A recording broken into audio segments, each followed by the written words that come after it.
The lure of the unseen. The clock on the dashboard of Elara Vance's midnight blue sedan flickered to 3:14 a.m. In the silent sanctuary of the car, the hum of the engine was the only thing keeping the crushing weight of the city's silence at bay. For Elara, awake, trapped in the high-definition glare of her own thoughts. By day, Elara was the personification of modern success. She was a senior partner at a top-tier architectural firm, a woman whose name was etched in glass and steel across the skyline.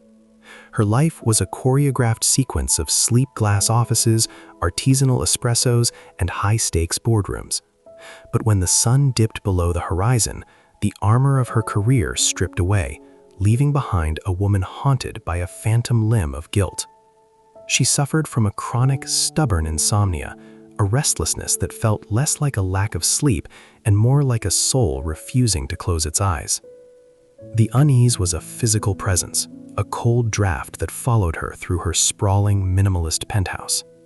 She had everything money could buy: 800 thread count sheets that felt like clouds, a silence-optimized climate control system, and a view that spanned the entire bay.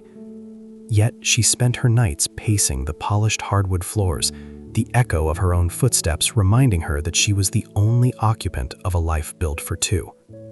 Tonight, the walls of her home felt like they were closing in, sweating with the secrets she refused to name. So she drove. She drove without a destination, weaving through the labyrinthine streets of the old district, where the skyscrapers gave way to low-slung brick buildings and tangled power lines. The city here felt different, more honest, perhaps. The neon signs of 24-hour convenience stores buzzed with a tired, electric melancholy. Then she saw it. Tucked between a shuttered tailor shop and a rusted iron gate was a sliver of warmth that shouldn't have been there.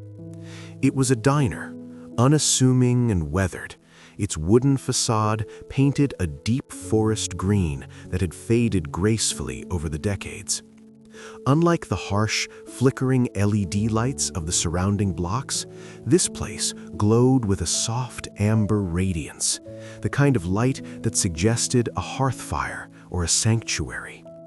Above the door hung a modest, hand-painted wooden sign, "The Midnight Teller," and below it, in smaller, elegant gold leaf lettering, "No currency accepted, only your truth." Elara slowed the car to a crawl, her heart performing a strange, rhythmic thud against her ribs. Logic told her to keep driving. It was late, the neighborhood was unfamiliar, and the sign made no sense. But curiosity, sharp and insistent, pricked at her skin. She found herself pulling into a narrow parking spot, the engine cutting out with a soft sigh. As she stepped out of the car, the air felt different, thicker, scented with wood smoke and rain, despite the dry forecast. She pushed the heavy oak door open. A small brass bell chimed, a sound so clear and pure it seemed to ripple through the very air. The interior was a time capsule. High-backed mahogany booths lined the walls, their leather cracked but polished to a dull shine. A long copper counter stretched across the back, reflecting the soft light from low-hanging green-shaded lamps. The air didn't smell like grease or old mop water. It smelled of cinnamon, roasted beans, and something nostalgic, like a grandmother's kitchen on a Sunday afternoon. Behind the counter stood a man who seemed woven from the very fabric of the room. He was older, with hair the color of river salt and eyes that held the terrifying clarity of a calm sea. He wore a clean white apron over a flannel shirt, his movements slow and deliberate. "Welcome," he said. His voice was a rich baritone, soothing as a cello.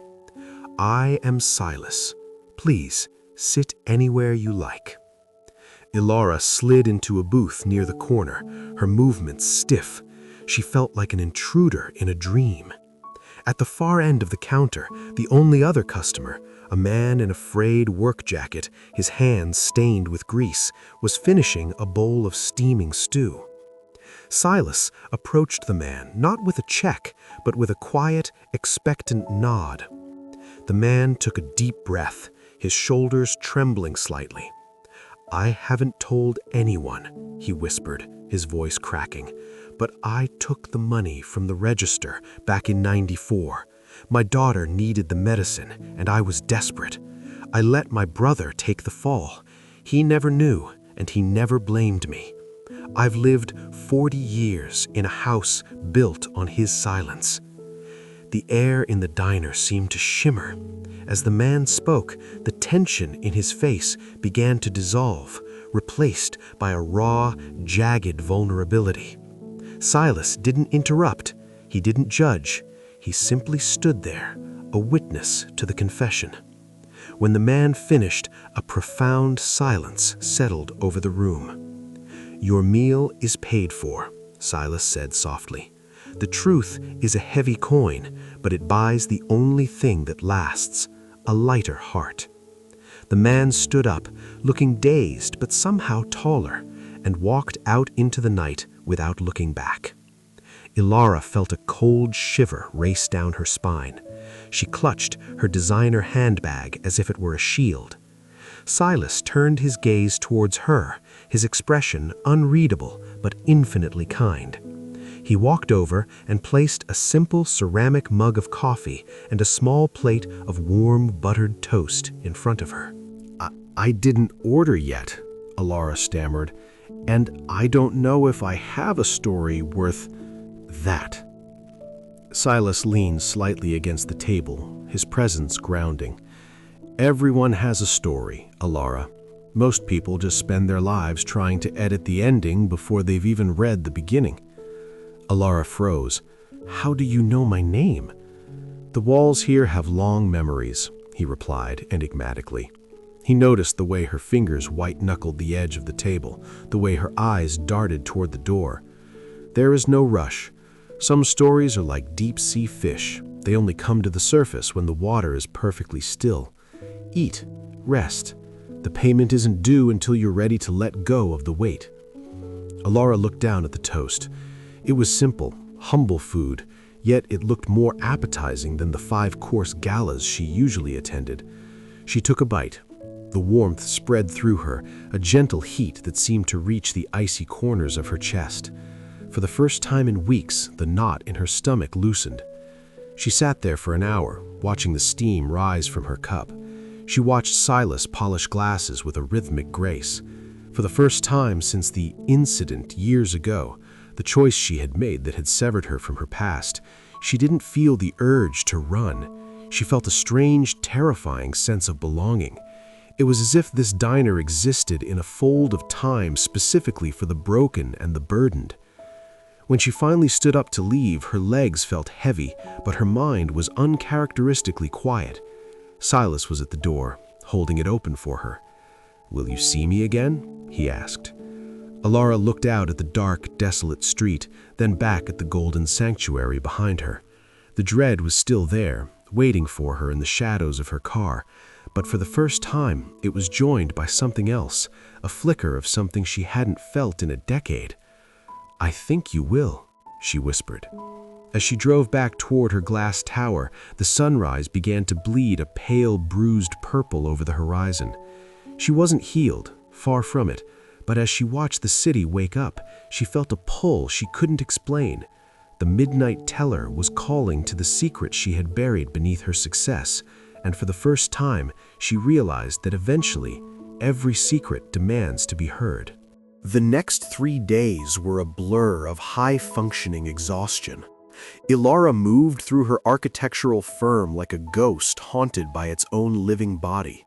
She sat in a glass-walled conference room, staring at blueprints for a luxury hotel in Dubai, but all she could see was the amber glow of a hand-painted sign. The sleek, sharp lines of her designs, once her pride, now felt like the bars of a very expensive cage. When the sun finally surrendered to the horizon, the magnetic pull began. It was an invisible thread, tugging at the center of her chest, leading her away from the sterile perfection of her penthouse and back toward the labyrinth of the old district. She returned on Tuesday, then Wednesday. By Thursday, the midnight teller felt less like a discovery and more like a destination. Each night followed a similar ritual. Elara would park in the same shadowed spot, the brass bell would chime its silver greeting, and Silas would offer a slight knowing nod as she took her place in the corner booth. He never asked for her order, he simply brought her things that tasted like comfort, a bowl of thick tomato soup with grilled sourdough, or a slice of apple pie that smelled of autumns she had long forgotten. Elara became a student of the shadows. From her corner, she watched the theater of the human soul. The diner was a revolving door of the broken and the burdened. There was a woman in an expensive tailored suit, much like Elara's, who sat at the counter and wept quietly as she confessed to neglecting her mother's final phone calls because of a merger meeting. There was an elderly man who spoke of a bridge he had burned 40 years ago out of pride, a bridge that led back to the only woman he had ever truly loved. "It's a strange thing, isn't it?" Silas said one night as he wiped down the counter near her booth. He spoke softly, his voice cutting through the low hum of the refrigerator. "How we carry these things.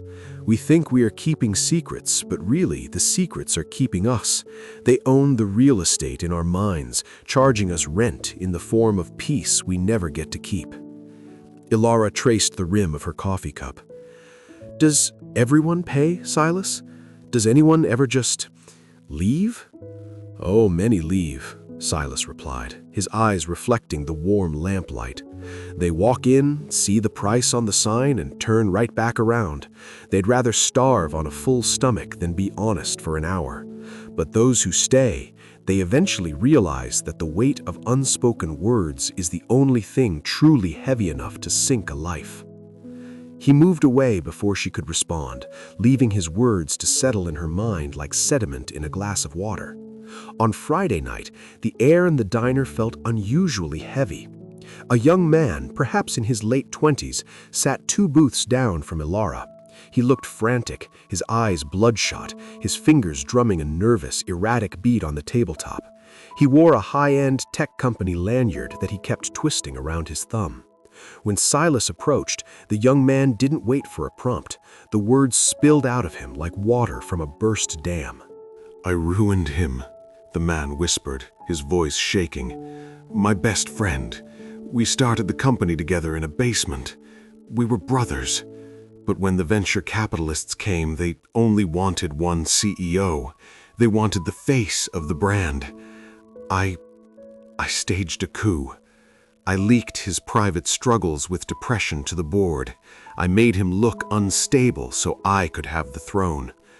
I told myself it was for the good of the company, that he wasn't fit for the scale of the vision." The man buried his face in his hands. "He's working at a retail store now. He doesn't even look at me when we pass on the street. I have the millions. I have the cover of the magazines. And every time I look in the mirror, I see a thief." In her booth, Elara felt a sudden, violent jolt of electricity. Her heart began to hammer against her ribs so loudly she was sure Silas could hear it. The young man's story wasn't just a reflection, it was a distorted mirror of her own greatest shame. 10 years ago, there had been a sister, not by blood, but by choice, Clara. They had gone through architecture school together, 2 ambitious women in a male-dominated field. They had a pact, they would rise together. But when a prestigious fellowship in London was offered, a once-in-a-lifetime door to the global stage, there was only one spot. Elara had found Clara's confidential portfolio revisions, work that was technically superior to her own. In a moment of cold, calculated desperation, Elara had misplaced them before the submission deadline, substituting them with an older, unfinished draft. Elara won. Clara stayed behind, her confidence shattered, eventually leaving the field of architecture entirely to work in a quiet library in their hometown.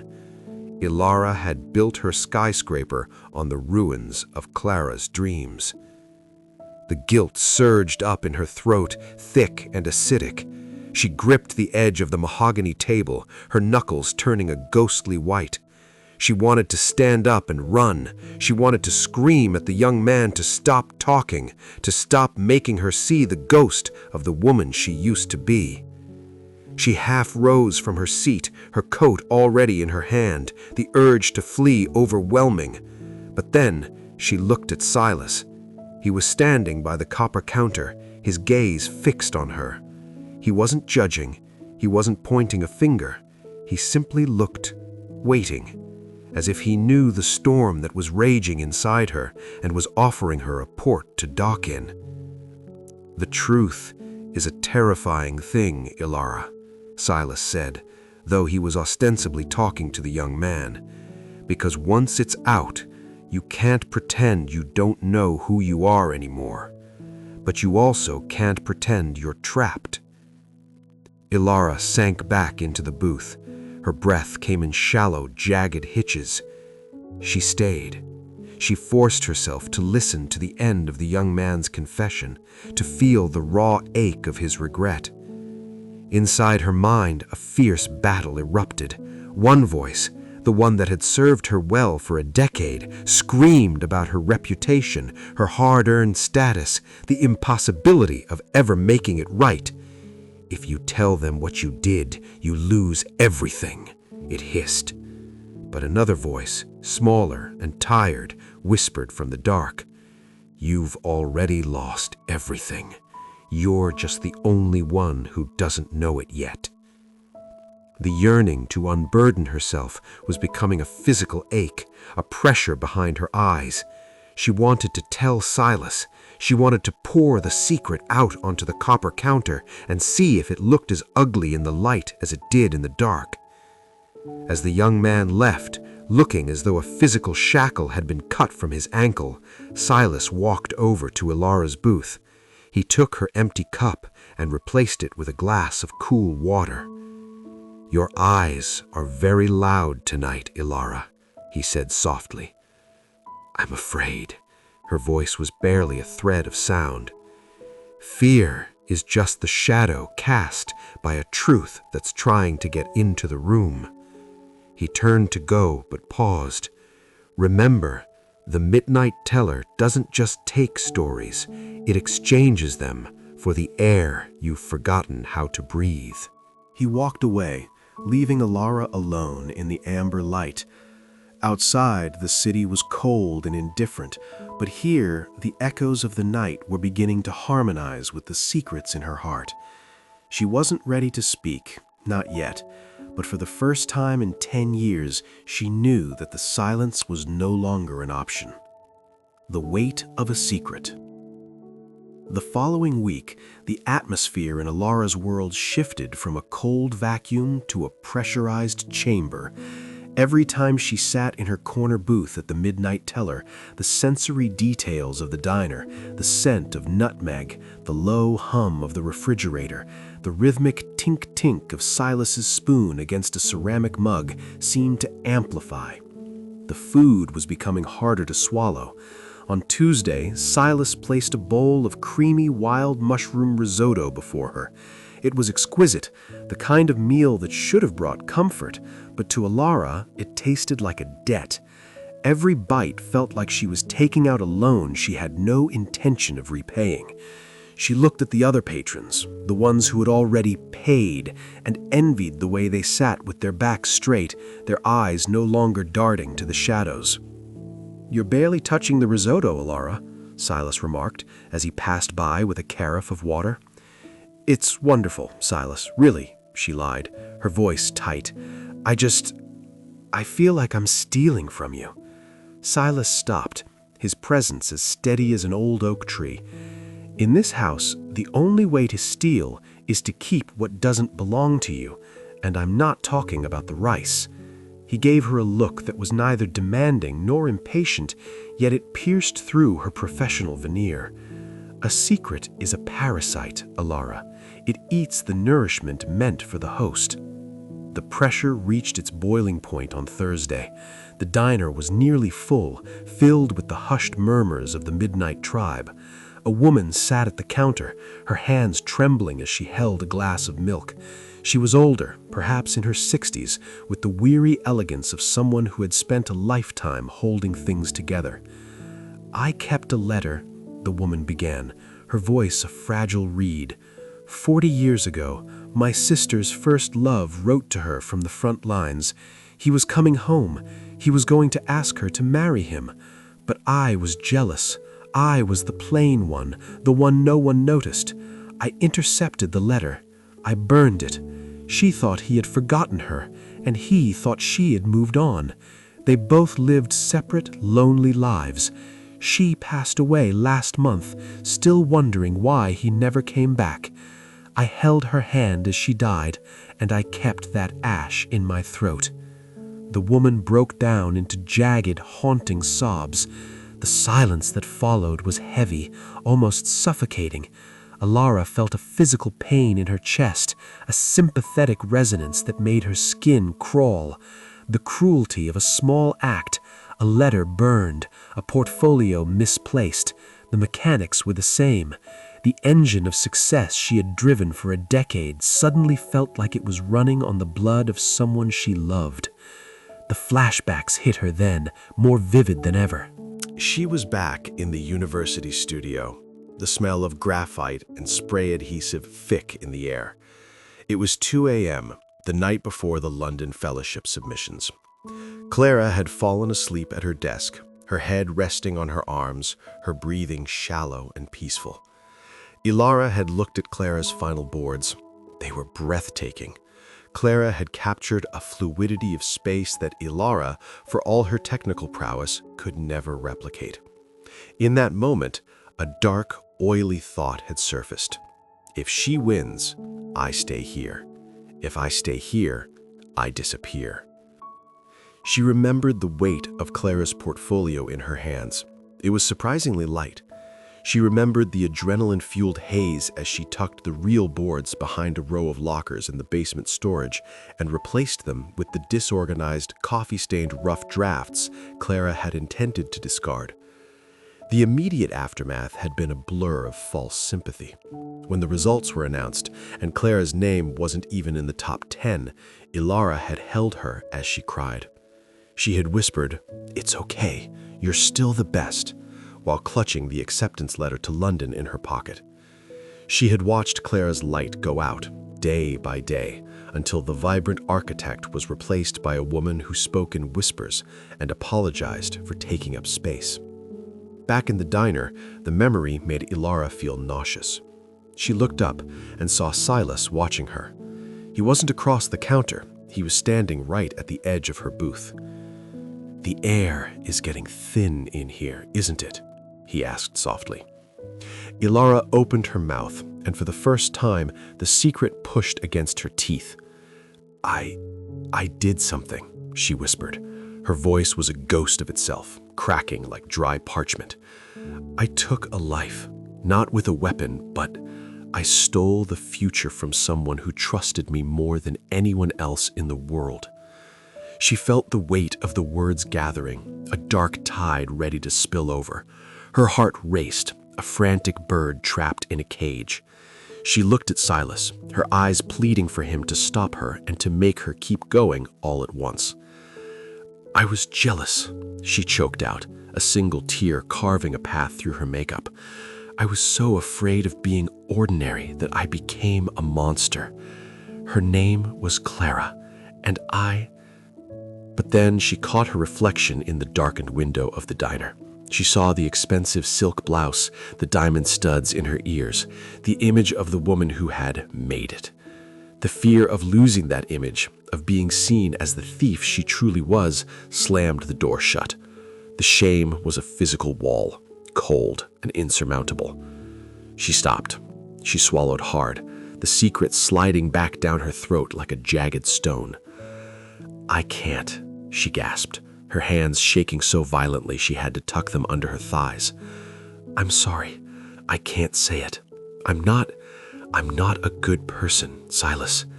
If I tell you, I'll have to face what I've become. The diner seemed to exhale. The tension didn't disappear, but it softened. Silas didn't look disappointed. Instead, he reached out and placed a hand on the table, not touching her, but offering a tether. He gave her a small, knowing smile, a smile that held the patience of 1,000 midnights. "It's all right, Elara," he said, his voice a warm blanket.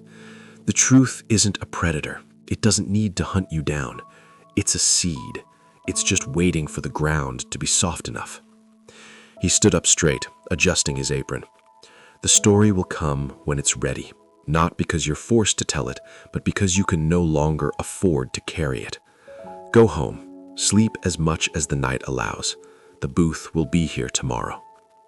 Elara fled. She didn't look back as she pushed through the door, the silver bell chiming a mournful goodbye. As she drove through the silent streets, the city lights blurred into long, distorted streaks of gold and red. She felt more hollow than she ever had before.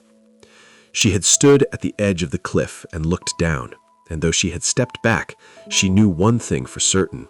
She couldn't stay on the ledge forever. The weight of the secret was no longer just a burden. It was a gravity, pulling her back to the only place where the truth mattered more than the gold. The days following her near confession felt like walking through a house where the mirrors had suddenly become too honest. Elara found herself unable to maintain the polished facade that had been her armor for a decade. In boardroom meetings, she would lose her train of thought, her gaze drifting to the window, wondering if the sky looked the same over the small town she had fled. The impulse to confront the ghost of Clara became an obsession. On a rainy Tuesday afternoon, Elara did something she hadn't done in years.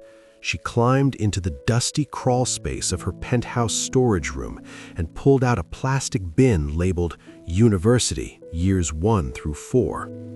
Her breath hitched as she pried the lid open. The smell of old paper and charcoal dust wafted up, the scent of a life she had betrayed. She dug through layers of sketches until her fingers found a stack of Polaroids. There they were, 2 girls with messy buns and ink-stained fingers leaning against a drafting table. Clara was laughing, a wide, unguarded expression that made Elara's heart ache. Elara was smiling too, but as she looked closer at her younger self, she saw it, the sharp, hungry edge in her eyes, the look of someone who valued the prize more than the person beside her. She found a letter Clara had sent her a year after the fellowship began. It was a simple, heartbreaking note. "I'm happy for you, Elara. I really am. I just wish I knew where I went wrong. Maybe I wasn't cut out for the big leagues after all. I've taken a job at the local library. It's quiet here. I think I need quiet now." Elara dropped the letter as if it had burned her. For years, she had viewed her success as a reward for her toughness and her solitude as the necessary price of greatness. But sitting on the floor of her luxury apartment, surrounded by the remnants of a murdered friendship, she finally saw the shape of her karma. It wasn't a sudden bankruptcy or a public scandal. It was more insidious. Her karma was the fact that she had built a life where no one truly knew her because she was too afraid to let anyone close enough to see the stain on her soul.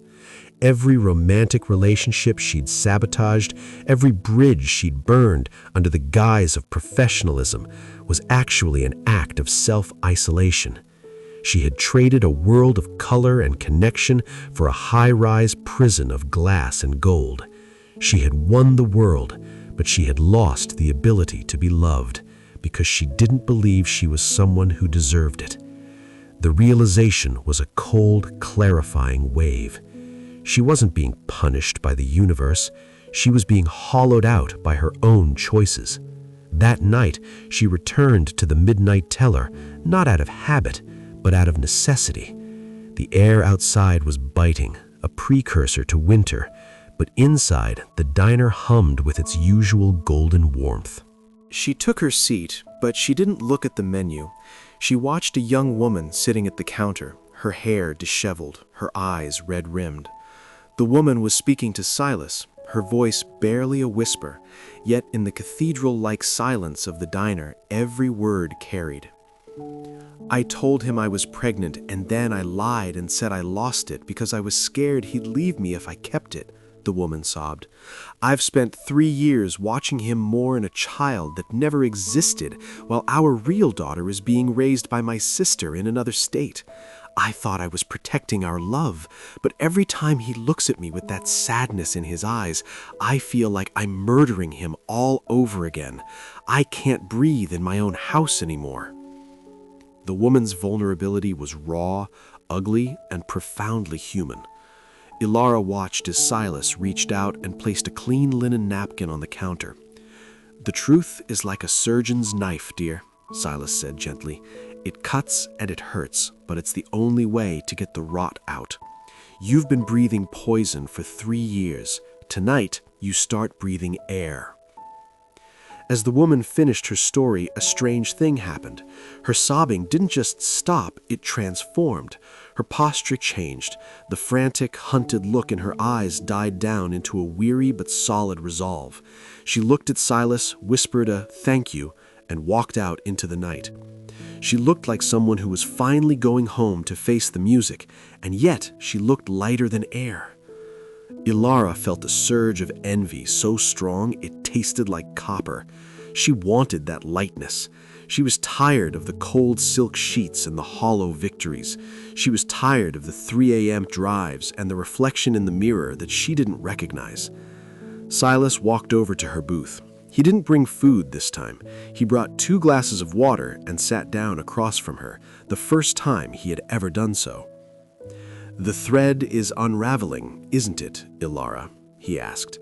His eyes were like 2 steady lanterns in a storm. "I went through my old things today. I saw her face. I read her words. I finally understand." "What do you understand?" "That I've been dead for 10 years, Elara whispered. "I've been a ghost haunted by the living. I thought I was protecting my life by keeping this secret, but the secret is the thing that killed it." She looked around the diner, the mahogany, the copper, the amber light. This place was a bridge between the person she had become and the person she was meant to be. "I'm ready, Silas," her voice gaining a strength she hadn't felt since she was a student with ink-stained fingers and a heart full of dreams. "I don't care if I lose the firm. I don't care if the world knows. I can't carry her silence anymore. It's too loud." Silas nodded, a slow, solemn movement. "The price of admission to your own life is the truth, Elara. It's a high price, but it's the only one that buys peace." He stood up and gestured to the empty space at the counter. "The stage is yours. Whenever you're ready, the night is listening." Elara took a deep breath, the cold air of the room filling her lungs. The fear was still there, a dark shadow in the corner of her mind, but for the first time the need for air was greater than the fear of drowning. She stood up, her heels clicking on the checkered floor, and walked toward the counter. The decision was made, the thread was pulled, the unraveling was over, and the rebuilding was about to begin. A spoonful of truth. The brass bell didn't just chime when Elara entered the diner this time. It sounded like a clarion call. The air inside the midnight teller felt expectant, the amber light vibrating with a frequency that matched the frantic thrumming in their chest. She didn't go to her corner booth. Instead, she walked straight to the copper counter and sat on one of the swivel stools. Silas was there, wiping a glass with a white cloth. He didn't say a word. He simply placed a menu in front of her, though they both knew this wasn't about the food. "I'll have the beef stew," Elara said, her voice sounding far away to her own ears, "and a black coffee." Silas nodded and moved to the kitchen. A few minutes later, a steaming bowl appeared. The scent was earthy and rich, carrots, thyme, and slow-cooked meat. Elara picked up the spoon, her hand shaking so violently that the broth spilled back into the bowl. She realized then that she couldn't eat, not yet. She looked up at Silas. He was leaning against the back counter, his arms folded, his gaze patient. There were two other patrons in the diner, a man in the far booth and a young woman near the door, but the room felt as private as a confessional. "I'm ready to pay, Silas," she whispered. The proprietor gave a slow, encouraging nod. "The floor's yours, Elara. Take all the time the night provides." She started slowly, the words feeling like jagged glass in her throat. "There was a girl named Clara. We were supposed to be partners. We were supposed to change the world together." As she spoke, the dam finally broke. The professional, composed Elara Vance, the woman who appeared on the covers of architectural digests, disintegrated. She told him about the London Fellowship. She described the cold, metallic taste of ambition that had poisoned her senses. She told him about the basement storage room, the dusty lockers, and the way she had felt as she slid Clara's genius out of sight and replaced it with mediocrity. "I watched her face when the results came out," Elara choked, the first tear escaping and splashing onto the copper counter. "I held her while she sobbed, Silas. I told her the judges were blind. I told her she'd get them next time. But I knew there wouldn't be a next time. I had stolen her momentum. I had stolen her belief in herself." The confession poured out of her in a raw, rhythmic torrent. She described the years of success that followed, how every award she won felt like a stolen relic, how every skyscraper she designed felt like it was built on a foundation of sand. She talked about the loneliness, the insomnia, and the way she had systematically pushed away anyone who tried to love her, fearing they would see the thief hiding behind her eyes. "I thought winning was everything," she sobbed, burying her face in ink-stained hands, mimicking the very Clara she had betrayed. "But I didn't win. I just traded my soul for a view of the city.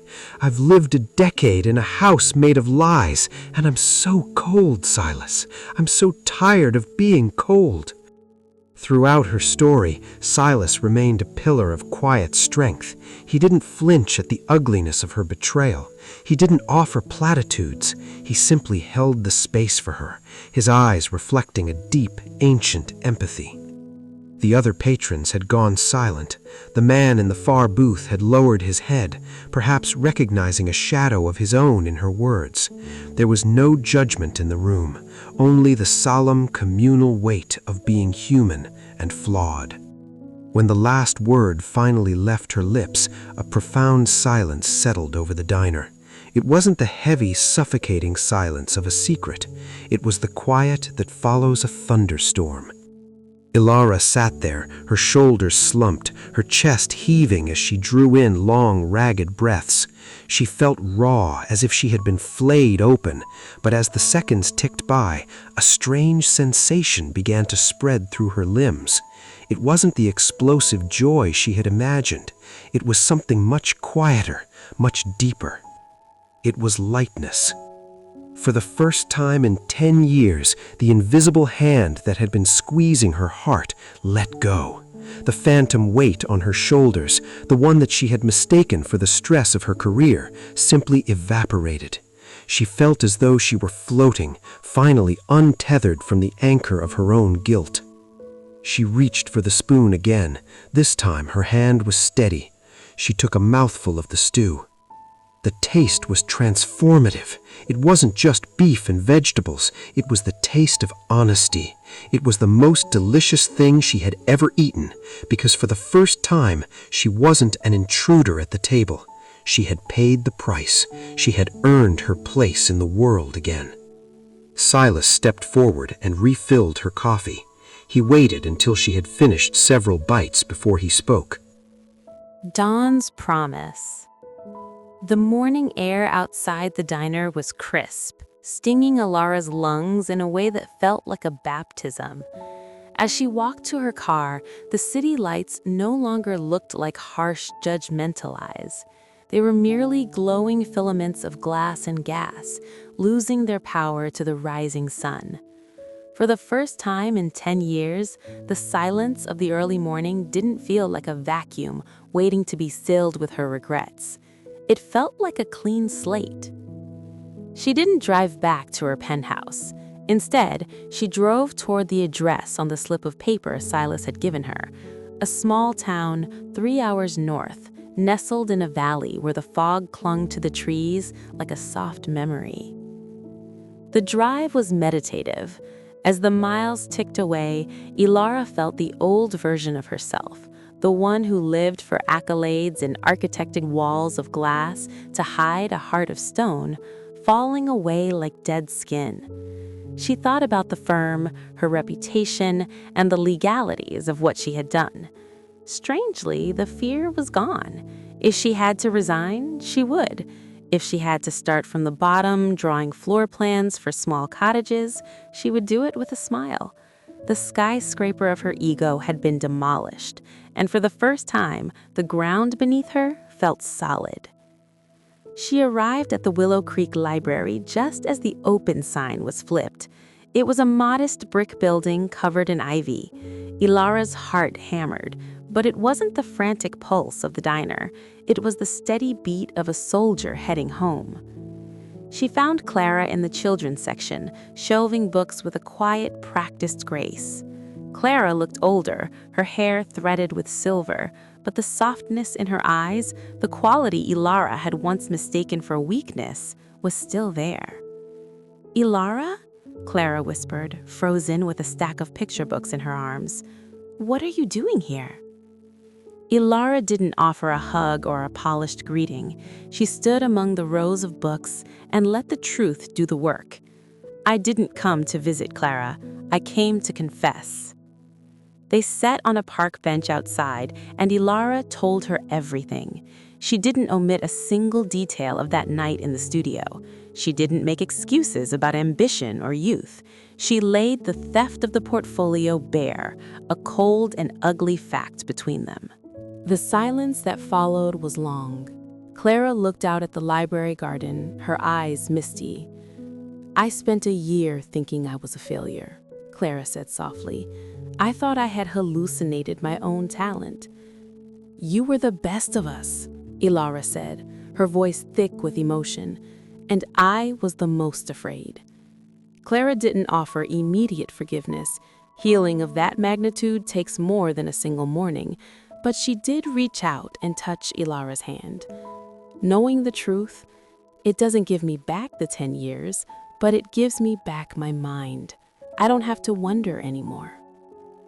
Before leaving, Elara handed Clara a thick envelope. It contained a full, signed confession addressed to the Fellowship Board and the Architectural Association, along with a check that represented half of Elara's earnings over the last decade. "It's not a payment," Elara said. "It's a restoration. Use it to build something, or don't.